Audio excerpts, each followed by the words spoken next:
Hey there, I am back with another deck review, and today I'm going to look at Clockwork Empire City playing cards from Fig 23. This is a Kickstarter deck, the first deck from designer Stephen Brandt of Fig 23, and is, interestingly, a flipbook animation deck. He says that all of the decks he produces are going to have some sort of flipbook animation, and that's really the thing that drew me to this deck. Ever since I saw my first flipbook deck, the Fantastique deck from Dan and Dave, I was kind of fascinated by the concept and have been checking out decks with that element ever since. So this particular deck is inspired by the Art Deco movement and the architecture of New York City. That's the Empire City reference there. And he says that if this deck ends up being pretty successful and popular, he'll consider doing kind of a series that goes through all kinds of different cities. But Art Deco movement, a lot of interesting art and architecture featured all the way through this one. Let's take a look at it, find out what it's all about.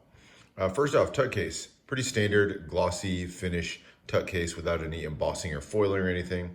The front of the tuck case here is elements that you're going to see on the faces of all the cards. It says Clockwork Empire City on this riveted plate in the center. You can see all those little rivets going all the way around, so it's almost like there's a little metal, iron, or steel plate that's bolted onto this. You got the Fig 23 logo there with the raven. And then up on the top and bottom, you have these sort of arcs with the metal plate, but it's kind of cut away so you can see the gears turning inside. So a very industrial look to it. You got the gears here, you got a fan or a clock almost right there. And like I said, these are a representation of the face of the cards. You can see here that it's the Ace of Hearts, and the heart's been turned into a padlock there. And in the corners, you've got the raven taking off. On the one side, you've got Clockwork Empire City on another one of those riveted plates with the Fig 23 logo. And same thing on the other side. Bottom has pretty standard ad copy for Stephen Brandt and USPCC, who printed the deck. Top has another Clockwork Empire City. And then you've got the standard black tuck seal going to the back design of the card here featured in the back of the tuck. But we'll look more closely at that one in a second. As you open it up, we've got Tempus Fugit there, which is Latin for time flies, which as you can see with all those gears and clockwork going through here, time and clocks are kind of another overarching theme throughout this. So time flies. Nothing printed on the interior of the tuck case. That's it for that. A busy tuck case, but interesting. I do like the green color of the metal. Interesting tuck case, if a little bit busy. Well, let's take a look at the cards. Start with the back design. And here it is. So the back design of the cards is a lot like what we just looked at on the back of the tuck case.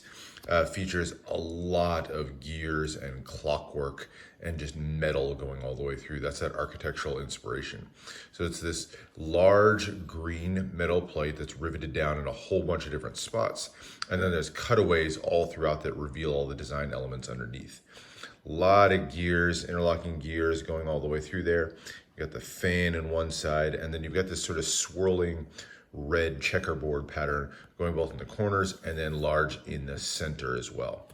And then the sides here, you've got the 4 different suits represented, but they're all kind of twisted in some kind of different shape. So you've got the lock, heart, the key, club there, a fairly standard diamond there, and then this sort of little flourishy pattern for the upside down spade there. That's the back design. You get a little bit of a medium to thin poker border around the outside. Pretty nice, but that's not the most interesting part of the back design. The back design is actually an animated flipbook style. And I'll show you what I mean here. Let me see if this shows up, all right? So hopefully you can kind of see that. Watch the gears in the center as I flip through that. So you can see everything just kind of starts to spin as you go through. It's a really cool effect and just a little bit of something interesting as you use the deck. I can see something a little bit interesting. Unlike some of the flip books, it's what he calls an event neutral. What that means is it's really, really hard to tell as you go from one card to another what card in the deck it actually is. The flipbook animation is meant to be done with the deck in a particular order. And sometimes with flipbooks, you can actually tell by looking at the design on the back where you are in the deck. But because these are just spinning elements, you get a lot of repeated patterns. So from looking at the backs, you can't really tell what's on the face of the card. Nice extra little consideration because you don't want people like cheating with the deck or anything like that. So it keeps it a little bit more usable of a deck. So that's the back design. Really interesting and well done. Not done with the flipbook animations yet. We'll get to that in a second. First, let's look at the extra cards. Here's your two jokers.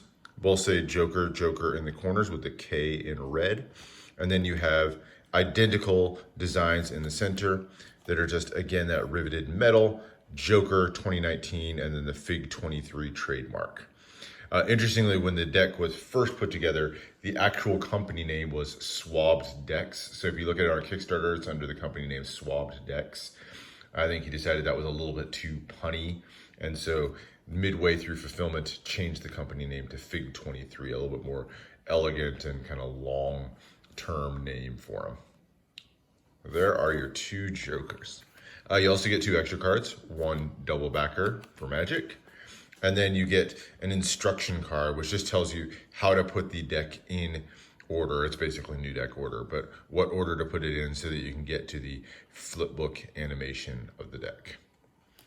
So that's the extra cards. Let's take a look at the cards themselves. Here's the Ace of Spades. You got that flourishy spade pip there in the middle, or in the corner. Very large block there for the spade pip, as well as the index in the corner.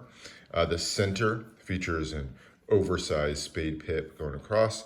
You got the trademark for Stephen Brandt there in the center, and then 2019 on the side. And then you've got more of that metal and cutouts with gears going through. You got this inexplicable blank box here in the corner. That's going to be part of the flipbook animation, as well as this letter here, again part of the flipbook animation. So in addition to the gears spinning, you're gonna have a little something extra happen here and a little something extra happen here. But we'll look at those more closely as we flip through it. But as I'm thumbing through the deck, you'll see those pieces change a little bit. Your number cards are all going to have those metal cutaways again, really important for the flipbook to work. And then the center banner here is going to feature your spade pips. So you got two of them there. And then just the number increases and they get a little bit smaller as you go through to fit those in there. So now in that corner, you can see a bird's appeared. The letter up here is changing. Again, that's going to become important as we get into the flipbook. I like the way these flourished spade pips look as you thumb through and get to the higher numbers. That one looks really cool. And then your court cards. So all three of the court cards, they don't feature a court character in the classic sense, but they do feature helmets and crowns. So all the jacks are going to feature this full face helmet here that you might see a knight wear, and the queens are going to feature this smaller crown with the larger, fancier crown on the kings. Blacks and grays really used in addition to that green background on these. But then as you go to the red cards, now that's going to be replaced with a much brighter red. So you've got that diamond pip in the center. Nothing too special on the ace of diamonds. Not a power ace the way that you got with the ace of spades. But then as you go through, diamonds going through. And then the court cards are going to be the same design that we saw on the spades, just done in red now. So the helmet and the two crowns. There's the two side by side. I don't say the same. There are actually some slight differences in the crowns. As you look here, you've got the fleur-de-lis in the center, whereas this one just has kind of stripes. So slight differences to the crowns, but they're in essence still crowns. There you can see another little difference in the crowns between the two queens here. And then there's your jack helmet, a little bit of a striped look to it. I like the keys for the clubs. I think that's my favorite one of the suits. And then there's your ace of clubs. There are your three courts for the hearts cards, back to that really vibrant red.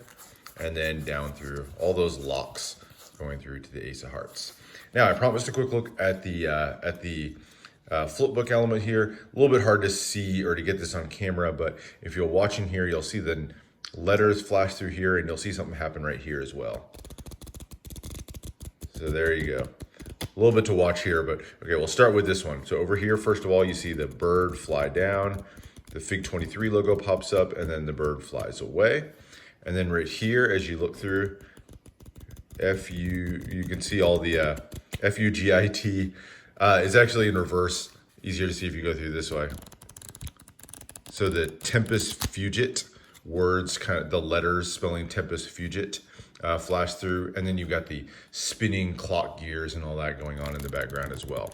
So a lot of different little elements, much more distinctive, a lot more going on with the flipbook impact effect on the faces of the cards, but it's cool that there's both a face and a back flipbook effect going on. So that's the cards. Really interesting, a lot to look at, a lot to play around with. As far as the handling, they handle really nicely. It's a USB-CC deck, so they're going to fan beautifully. It's going to be their regular kind of retail stock. Fans, cuts, all that are going to work really well. So what's the deck for? Well, you can use it reasonably for gameplay. It's kind of a busy deck, but still an interesting one. Definitely can use it for gameplay, cardistry, magic, pretty much anything you want to. But really the primary use of this deck and where you're gonna get the most bang for your buck is gonna be just as an art deck and playing around with that flipbook effect, which means you're gonna have it in new deck order a lot. So interesting deck. I'm a big fan of flipbook decks. Particularly as a guy who's not really using my decks a ton for cardistry or magic or anything like that. It's just another fun deck to have in the collection. This one's definitely a little bit busier than I've seen on some of these flipbook decks, but still one that I very much enjoyed. A little pops of color, give it a little something extra interesting as well. So I hope you enjoyed that. Let me know what other decks you want to see. I've got more Kickstarter decks coming, other decks that I purchased. So always looking for more decks that'll be interesting to you guys. Let me know what you want to see. Subscribe for more deck reviews and unboxings. And I'll see you for the next one.